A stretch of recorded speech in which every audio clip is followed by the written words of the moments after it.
아멘. 자리에 앉으시기 바랍니다. 오늘 설교의 제목이 주님 앞에 꿇어 앉아. 오늘 다윗이 주님 앞에 꿇어 앉아서 기도하고 있습니다. 18절 말씀을 보시면 다윗 왕이 성막으로 들어가서, 우리로 가면 예배당이겠죠, 주님 앞에 꿇어 앉아 이렇게 기도하였다. 주 하나님, 내가 누구이며 또 내 집안이 무엇이기에 주님께서 나를 이러한 자리에까지 오르게 해 주셨습니까? 다윗 왕입니다. 더 이상 적수가 없는 다윗 왕의 현실입니다. 사람 앞에 무릎 꿇을 일이 없는 다윗입니다. 지금 다윗은 하나님 앞에 아주 겸손하게 꿇어 앉아서, 하나님, 도대체 내가 누구길래, 내가 뭐길래 나에게 이렇게 잘해 주십니까? 그런 고백을 하고 있어요. 자기가 왕 된 것, 목동이었거든요. 그냥 목동이었습니다. 양치는 사람이었고, 자기 집안에서 막내 아들로서 별로 아버지와 형제들에게도 존중받지 못하던 것이 다윗입니다. 그런데 돌아보니 하나님이 나 같은 자를 인도하시고 세우셔서 이 왕의 자리까지 오게 하셨거든요. 주님 앞에 꿇어 앉으니까 그 고백이 나옵니다. 하나님, 내가 뭔데 나를 여기까지 인도하셨습니까? 다윗이 겸손하게 그런 고백을 하고 있습니다. 입에 발린 어떤 그런 신앙 고백이 아닙니다. 정말 진지하고도 하나님 앞에 진실된 고백입니다. 주님 앞에 꿇어 앉아서 하나님께 이 모든 것이 다 주님이 주신 것임을 고백하고 있어요. 그게 23절, 24절에도 보시면 이스라엘이라는 이름에 다윗까지 들어갔다고 볼 수 있는데, 우리 23절, 24절 같이 한번 읽어보겠습니다. 이 세상에서 어떤 민족이 주님의 백성 이스라엘과 같겠습니까? 하나님이 직접 찾아가셔서 이스라엘을 구하여 내시고 주님 백성으로 삼아서 주님의 명성을 드러내셨습니다. 그들을 이집트에서 구하여 내시려고 큰일을 하셨고, 주님의 백성이 보는 앞에서 다른 민족들과 그 신들에게서 그들을 친히 구원하시려고 이렇게 큰일을 하셨고, 주님의 땅에서 놀라운 일을 하셨습니다. 주님께서는 이렇게 주님의 백성 이스라엘을 튼튼히 세우셔서 영원히 주님의 백성으로 삼으셨습니다. 또 주님께서 그들의 하나님이 되셨습니다. 이스라엘에 다윗의 이름을 집어넣을 수 있고, 또 사실 우리의 이름을 집어넣을 수 있습니다. 우리가 뭐길래 주님이 우리를 찾아오셔서 우리를 구하여 내시고, 우리가 뭐길래 주님께서는 많은 사람들 앞에 우리를 세워주십니까? 우리를 백성 삼으셨습니다. 우리를 튼튼히 세우십니다. 다윗이 그런 고백을 드리고 있죠.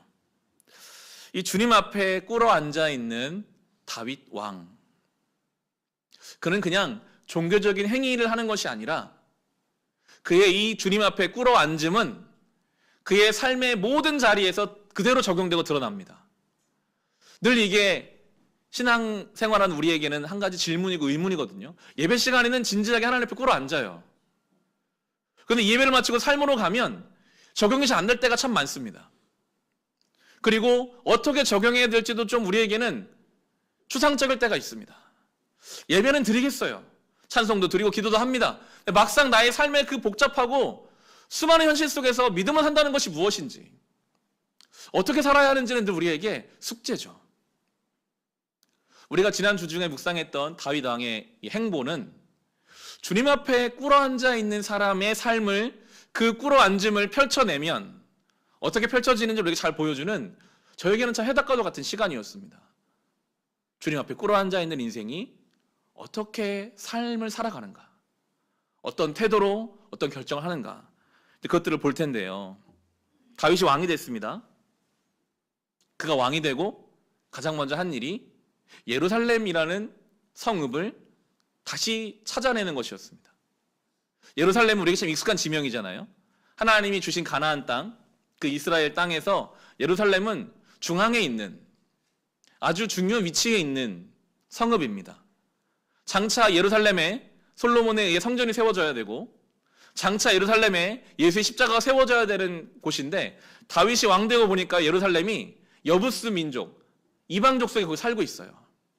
하나님이 주신 땅의 그 중앙에 가장 중요한 그 위치에 하나님의 나라와 하나님의 질서가 이루어지지 못하고 이방 민족이 우상의 방식으로 살고 있는 거예요. 다윗이 한 일이 그 예루살렘 성읍을 쳐들어가서 찾아내서 하나님께 드리는 것이었습니다. 우리 5장으로 가보겠습니다. 앞으로 좀 넘기셔서 사무엘하 5장 6절입니다. 다윗이 왕이 되고 처음 한 일이었습니다. 사무엘하 5장 6절 같이 읽겠습니다. 다윗 왕이 부하들을 거느리고 예루살렘으로 가서 그 땅에 사는 여부 사람을 치려고 하니 그들이 다윗에게 말하였다. 너희는 여기에 들어올 수 없다. 눈먼 사람이나 다리 저는 사람도 너쯤은 물리칠 수 있다. 그들은 다윗이 그곳으로는 들어올 수 없을 것이라고 생각한 것이다. 그 당시 예루살렘은 아주 천혜의 요새였다고 합니다. 여부수 사람들 입장에서는 이제 막 왕이 된 다윗, 저 별로 힘이 없는 이스라엘 민족의 왕이 결코 예루살렘에 쳐들어올 수 없을 거라 확신이 있었어요.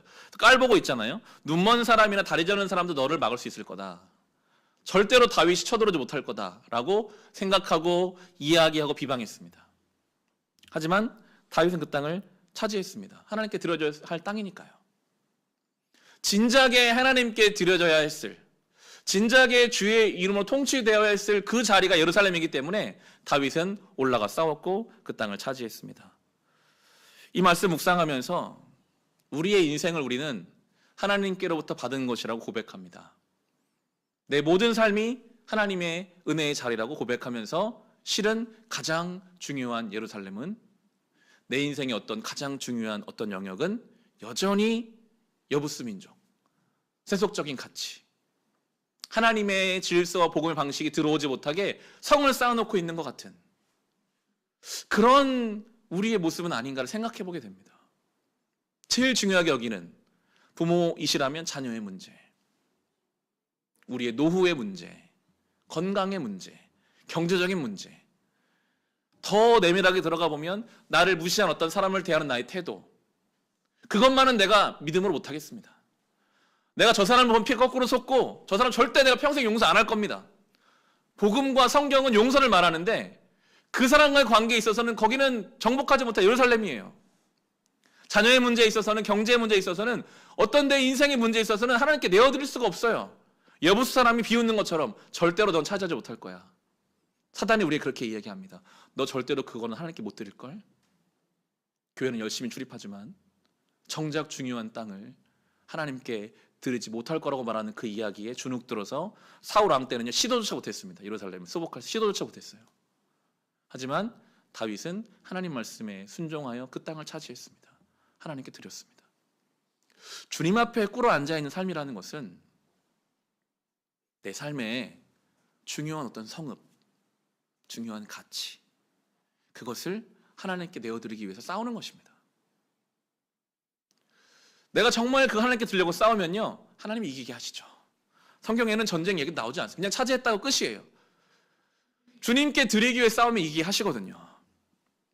여러분, 우리는 분명히 남겨놓은 예루살렘 성읍이 때로 있습니다. 그걸 사실은 내가 압니다. 성령께서 우리 안에 지속적으로 거기를 건드리셔 주시거든요. 부담을 주시거든요. 너 이거 더 이상 남겨놓지 말고 하나님께 가지고 와라. 지속적으로 예배 때마다, 기도의 시간마다 말씀하세요. 우리가 때로는 무시하고요, 때로는 시도조차 못합니다. 저는 아직 안 돼요. 저는 그거는 못하겠어요. 그런데 거기를 내어드릴 때 그 결과가 이제 5장 10절입니다. 그렇게 다윗이 예루살렘을 하나님께 드리고 5장 10절에 이렇게 말합니다. 만군의 주 하나님이 다윗과 함께 계심으로 다윗이 점점 강대해져 갔다. 하나님이 함께 하시는 삶이 됩니다. 내어드리지 못한 내 예루살렘을 싸워서라도 차지해서 주님께 내어드리는 그 나라 위에 하나님이 함께 하셔서 점점 강성해져 갑니다. 우리의 삶이 하나님께 붙들려 살면 점점 풍성해지고 넉넉해지고 깊어질 것입니다. 이전에는 넘어졌던 문제가 이제는 감당이 되어질 것이고, 이전에는 용서하지 못한 사람을 이제는 푸근하게 품어줄 수 있게 될 것입니다. 그렇게 우리를 하나님께서는 세워가실 것이다. 다윗을 통해 우리에게 말씀해주고 계시죠. 그 다윗을 이번에는 블레셋이 쳐들어옵니다. 아주 막강한 군대를 이끌고 블레셋이 쳐들어와서 대치 상황이 옵니다.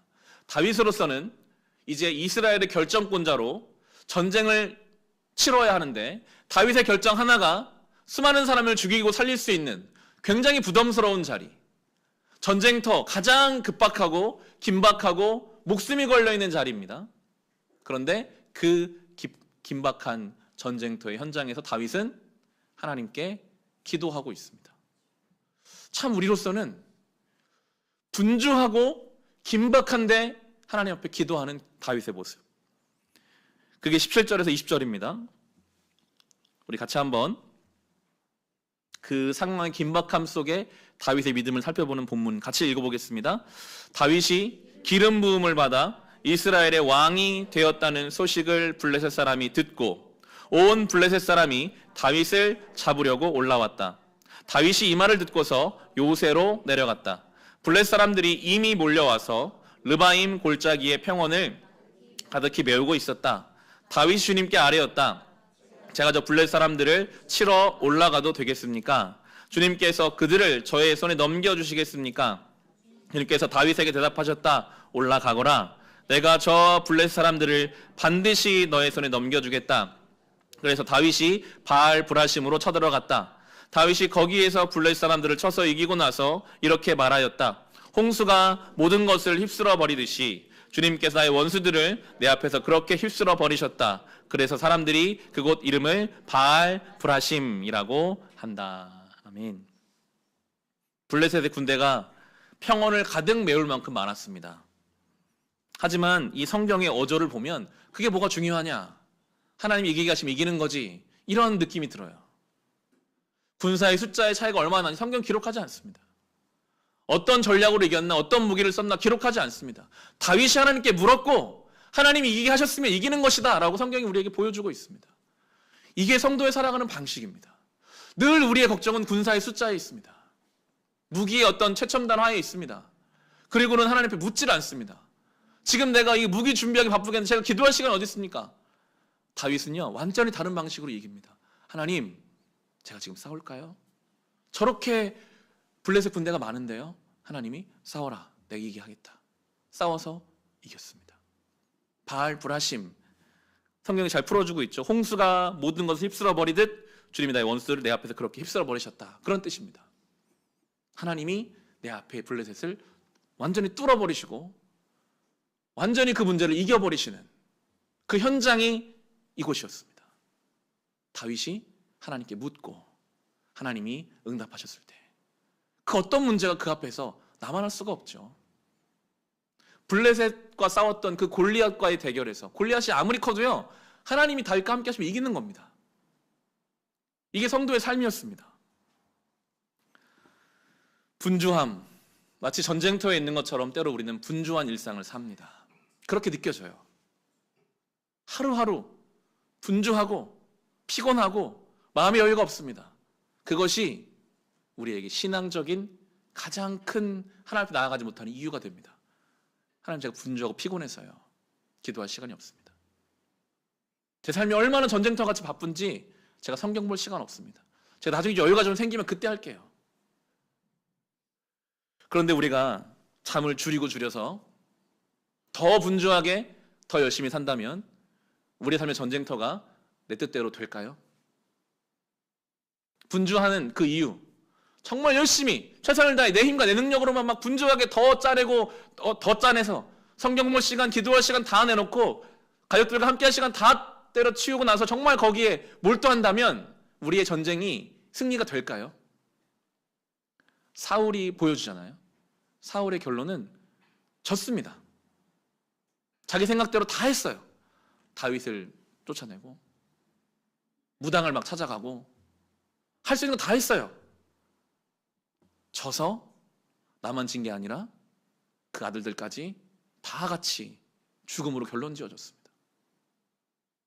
우리의 분주함에 우리가 매몰돼서 어느 순간부터 왜 분주한지, 무엇이 중요한지도 다 잊어버리고 그냥 그 분주함에 치여서 살다 보면 여러분 시간이 1년, 3년, 5년, 10년 어쩌면 평생 갈 수도 있습니다.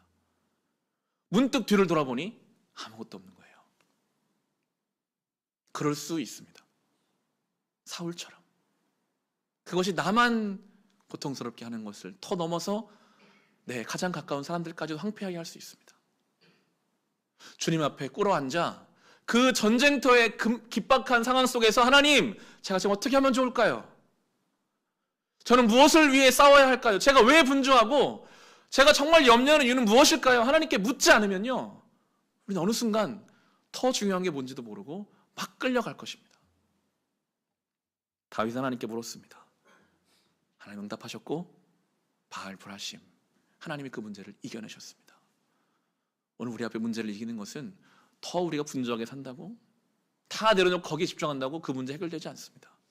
하나님이 그 문제를 열어가셔야 합니다. 바쁠수록 시간을 내십시오. 물리적으로 하루에 최소한 30분의 시간을 여러분의 삶 문제를 가지고 기도하십시오. 정말 한 구절의 성경 구절이라도 그 구절 앞에서 잠깐 멈춰서서 말씀 묵상하십시오. 그 시간이 우리를 살게 할 것입니다. 이 다윗이 주님 앞에 꿇어 앉아 있는 이 건강하고도 안전한 자리와 완전히 대비되어 있는 인물이 우사라는 사람이 주중에 우리가 나왔습니다. 우사라는 한 인물이 아비나답이라는 사람의 아들인데, 이 하나님의 언약궤가 사무엘상 초창기 엘리제 사장 때 블레셋에 의해서 빼앗겼다가 돌아와서 아비나답의 집에 수십 년을 있었습니다. 다윗이 왕되고 나서 그 아비나답의 집에 있는 하나님의 언약궤를 이제 예루살렘 성으로 가지고 오려고 하는 일이 6장에 나오는데요. 아비나답이라는 그 집에 수십 년을 언약궤가 있었으니까 그 아비나답의 아들 우사라는 사람이 이 언약궤를 옮기는 일을 합니다. 우리 6장 3절로 8절 말씀 읽어볼 텐데, 다윗 왕이 정말 심혈을 기울여서 이 일을 보고 있어요. 온 나라에 지금으로 말하면 매스컴이 집중되는 거예요. 그러니까 이 우사라는 사람은 언약궤를 옮기는 그 일이 굉장히 자랑스럽고 뭔가 다른 사람들 앞에서 자기를 드러낼 수 있는 기회일 수도 있는 그런 장면입니다. 우리 같이 한번 3절부터 8절 읽어보겠습니다. 그들이 언덕 위에 있는 아비나답의 집에서 하나님의 궤를 꺼내서 새 수레에 싣고 나올 때에 아비나답의 두 아들 우사와 아히오가 그 새 수레를 몰았다. 그들이 산에 있는 아비나답의 집에서 하나님의 궤를 싣고 나올 때에 아히오는 궤 앞에서 걸었고 다윗과 이스라엘의 모든 가문은 온 힘을 다하여서 잣나무로 만든 온갖 악기와 수금과 검은고를 타며 소구와 꽹과리와 심벌주를 치면서 주님 앞에서 기뻐하였다.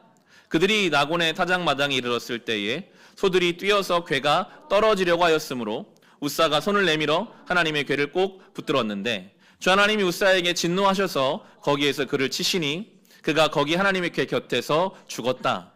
주님께서 그렇게 급격히 우사를 벌하셨으므로 다윗이 화를 내었다. 그래서 그곳 이름을 오늘날까지 베레스 우사라고 한다. 아멘. 별다른 설명이 없이 우사가 황소가 이렇게 뛰어서 하나님 궤가 떨어지는 걸 잡았다는 이유로 그 자리에서 죽습니다. 성경의 표현이 하나님이 그를 치셨다 합니다. 이게 어린 마음에 처음 묵상할 때는 이해가 안 됐어요. 하나님의 궤를 잡았는데 왜 죽이셨을까? 저만이 아니라 수많은 이 기독교 역사 속에서 많은 사람들이 궁금해하는 본문이기도 합니다. 왜 하나님은 이 우사를 그 자리에서 죽이셨는가? 그 부분을 우리가 추천도서로서 정했던 유진 피터슨 다윗 현실의 뿌리박은 영성에서 잘 풀어주고 있어서 제가 주부 안쪽면에 적었거든요. 한번 주부 안쪽면을 보시면 이 베레스 우사 참 저는 잘 풀어준 본문이라고 느껴져서 제가 둘째 단락부터 한번 좀 읽어가겠습니다. 수세기에 걸쳐 그리스도인들은 우사가 죽은 깊은 이유에 대해 여러 가지 상상력을 발휘했는데 그 중에 한 가지 통찰, 주제넘게 하나님 관리 책임자 행세를 하려 들면 죽게 된다라는 것이다. 이러한 가상의 맥락에 비추어 볼 때 우리는 우사의 반사적인 행동, 그 황소가 비틀거리자 법궤를 고정시키려고 손을 뻗은 그 행동이 어떤 순간적인 실수가 아니었음을 추측할 수 있다. 그것은 자신이 법궤를 관리하는 사람이라는 그의 오랜 망상이 표출된 것이다. 모세율법에는 법궤를 어떻게 다뤄야 하는지 민수기에 충분히 설명되어 있습니다. 법궤는 결코 사람 손을 만져서는 안 되고 이동할 때는 레위인들이 그 법궤를 고리에 껴서 어깨에 메고 운반하게 하셨거든요. 우사는 이러한 모세의 지시를 따르지 않고 무시했고 대신에 블레셋 방식으로 최신 혁신 기술을 할 수 있는 황소가 끄는 수레에다가 이용한 것이죠. 분명히 황소의 수레는 터벅터벅 걷는 레위인보다 훨씬 더 효율적인 방법일 수 있었겠지만 그것은 비인격적인 방법이기도 했다. 구별된 사람 대신에 효과적인 기계를 사용하는 것이고 인격적 수단을 밀어내고 비인격적 수단을 사용하는 것이었다. 이를테면 우사는 거룩의 본질을 고려하지 않고 무턱대고 효과적인 방법론을 받아들이는 그리스도인들의 수호 성인격이다. 종교는 이런 일의 온상이다. 부정적인 의미겠죠. 이렇게 하나님을 책임 관리하려 드는 사람들이 지도자의 위치까지 오르니 적지 않다. 아마도 우사가 처음 어린 시절 법계에 대해 배웠을 때는 저렇게 신령한 물건이 우리 집에 있구나. 뭔가 두려워하고 경외하는 마음이 있었을 거예요. 그 처음 마음, 삼가는 마음, 경외감, 사랑, 믿음의 정신이 시간이 지남에 따라 점차 부식되어 문드러지고 마침내 흔적도 남지 않게 되었다. 그들은 하나님께 대하여 죽어버린 것이다. 우사는 경고다. 만일 우사처럼 생각한다면 우리는 머지않아 죽은 사람이 될 것이다. 영혼이 죽은 사람. 살아계신 하나님, 마치 죽은 물건인 양 대하는 죽은 사람이 될 것이다. 예수님이 말씀하셨어요. 회칠한 무덤 같다. 그 안에는 죽은 사람의 뼈 온갖 더러운 것이 가득하다. 우사는 그 자리에 잘못해서 죽은 것이 아닙니다. 그는 이미 오래전부터 서서히 죽어가고 있었다. 그는 죽은 사람의 뼈 같은 죽은 행위만 가득 차고 찬양과 믿음과 경배의 영혼 내면 속에서 오래전에 질식사한 사람이었다. 저는 아주 근거 있는 해석이라고 생각이 드는데요.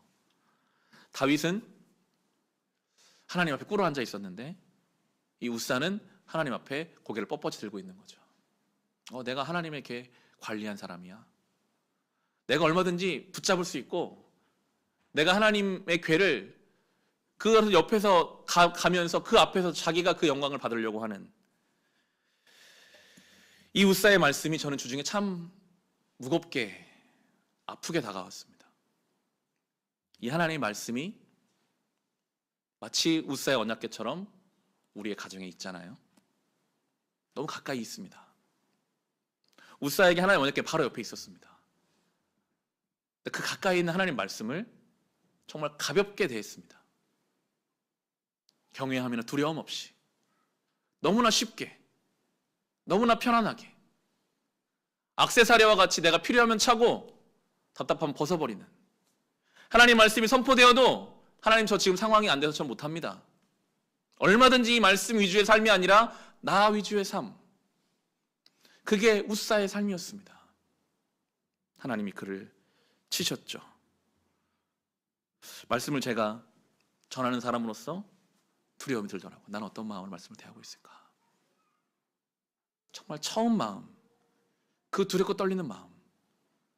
말씀을 들으시는 여러분 어떤 마음으로 말씀을 듣고 계십니까? 말씀을 대하는 태도, 우리의 삶에 하나님의 능력이 나타나지 못하고 있다면 하나님의 능력의 문제가 아니겠죠. 우리의 문제입니다.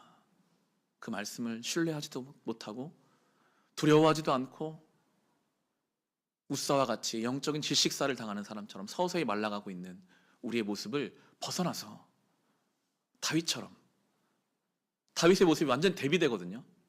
다윗이 이렇게 우사의 죽음으로 인해 언약궤가 다윗성으로 들어오지 못하자 두 번째 제대로 된 방법, 레위인들을 데리고 가서 레위인들이 어깨에 메고 이제 성 안에 들어오게 합니다. 13절에 보시면 6장 13절에 다윗은 주님의 궤를 맨 사람들이 6걸음 옮겼을 때 행렬을 멈추게 하고 소와 살찐 양을 제물로 잡아 바쳤다. 14절에 그리고 다윗은 못으로 만든 에봇만을 걸치고 주님 앞에서 온 힘을 다하여 힘차게 춤을 추었다. 다윗은요, 하나님 말씀이 내 삶에 들어오는 것이 너무나 기뻤어요. 주체할 수 없는 기쁨, 춤을 춥니다. 미갈이라는 자기 아내가 나중에 손가락질할 만큼 당신 너무 심한 거 아니냐고, 당신이 그래도 왕인데 채통 없이 해서 나까지 창피한 일이 일어나냐 할 만큼 다윗이 하나님 말씀 들어오는 것에 막 주체할 수 없는 기쁨을 표현합니다. 하나님 앞에서 얼마나 그 기쁜 일인지, 나 같은 사람에게 주의 말씀이 허락된 것이 얼마나 감사한 일인지.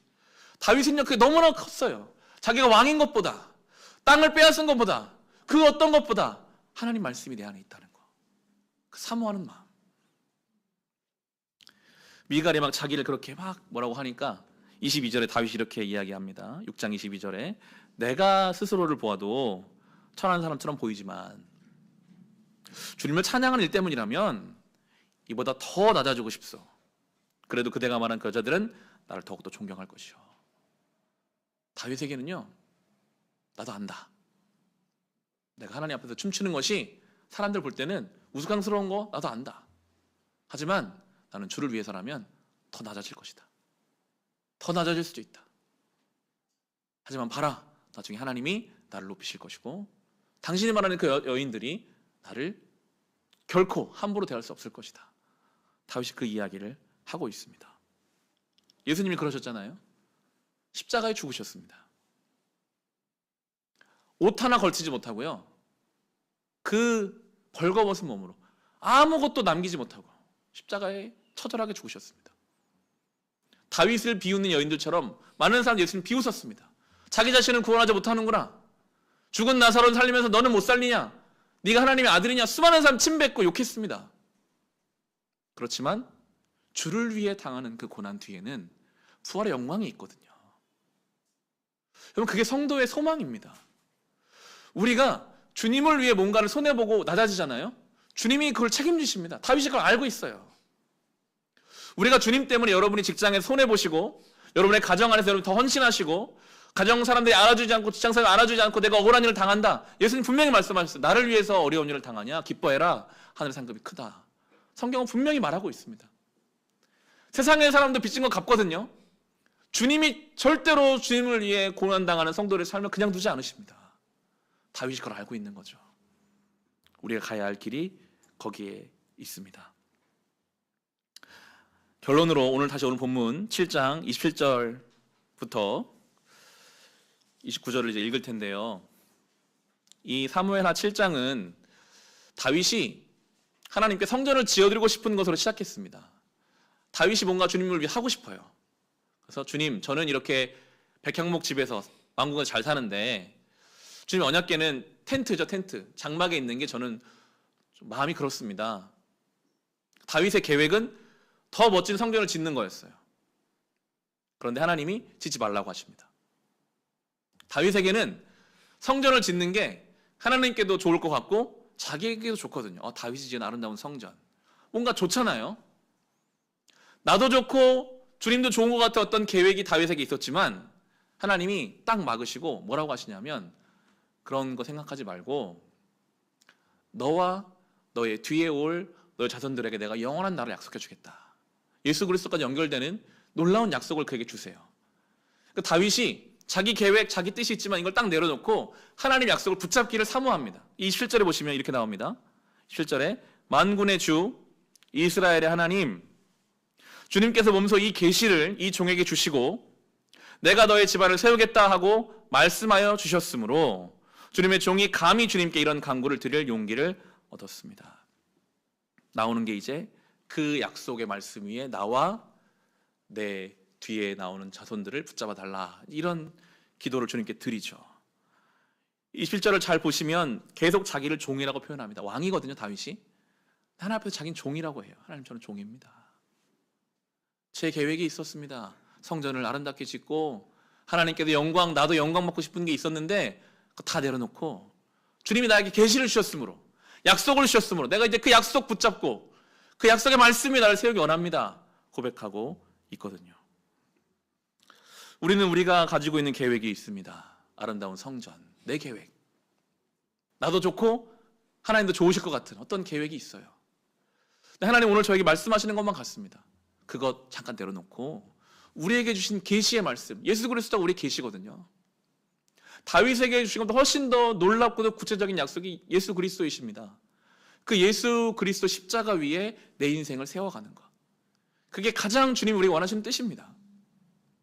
십자가를 바라보며 주님은 십자가 드셨는데 내가 뭘 못할까 담대함을 얻고, 십자가를 바라보며 주님은 십자가 드셨는데 나는 왜 이걸 못할까 반성을 하고, 십자가를 바라보며 이 고난의 뒤에 있는 부활의 영광을 사모하고, 그렇게 나에게 주신 그 계시, 그 약속 위에 내 인생을 세워가는 것, 내 자녀들이 거기에 서기를 기도하는 것, 그것이 주님 앞에 꿇어 앉아있는 다윗의 신앙 고백의 결론이었습니다.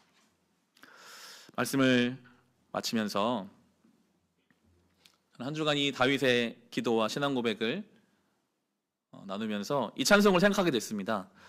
나의 예배를 받으소서라는 찬송인데요. 우리 같이 좀 찬송도 불러보고 할 텐데 다윗의 신앙 고백처럼 이 찬송의 고백은 굉장히 개인적인 신앙 고백입니다. 주님은 내 삶 구석구석까지 감찰하시고 나를 잘 아십니다. 주님밖에 없습니다. 이런 신앙 고백이거든요. 우리가 함께 찬송을 좀 부르고 또 같이 좀 기도하면 좋겠습니다. 이 찬송의 고백을 가사를 좀 묵상하시면서 다윗과 같이 나의 신앙 고백을 하나님께 드립니다. 우리 그런 마음을 가지고 찬송의 고백 하나님 앞에 우리의 마음으로 믿음으로 올려드립니다. 오 주님 당신은 내 삶 구석구석까지 감찰하시며 나를 응원하시는 분 내 삶을 밝혀서 영원한 생명의 길로 인도하시며 나를 격려 우리 처음부터 합시다. 오 주님 당신은 내 삶 구석구석까지 감찰하시며 나를 응원하시는 분 내 길을 밝혀서 영원한 생명의 길로 인도하시며 나를 격려하시는 분 크고 작은 갈등을 겪곤 하지만 항상 결국 당신의 선택 크고 작은 갈등을 겪곤 하지만 항상 결국 당신의 선 크고 작은 갈등을 겪지만 크고 작은 갈등을 겪곤 하지만 항상 결국 당신을 선택합니다. 나의 유일한 고백의 대상은 오직 아름다운 당신뿐입니다. 나의 유일한 고백의 대상은 오직 아름다운 당신 나의 유일한 고백입니다. 나의 유일한 고백의 대상은 오직 아름다운 당신뿐입니다. 나의 유일한 고백의 대상은 아름다운 당신뿐입니다. 나의 예배를 받으소서 홀로 영광을 받으소서 주여. 우리 함께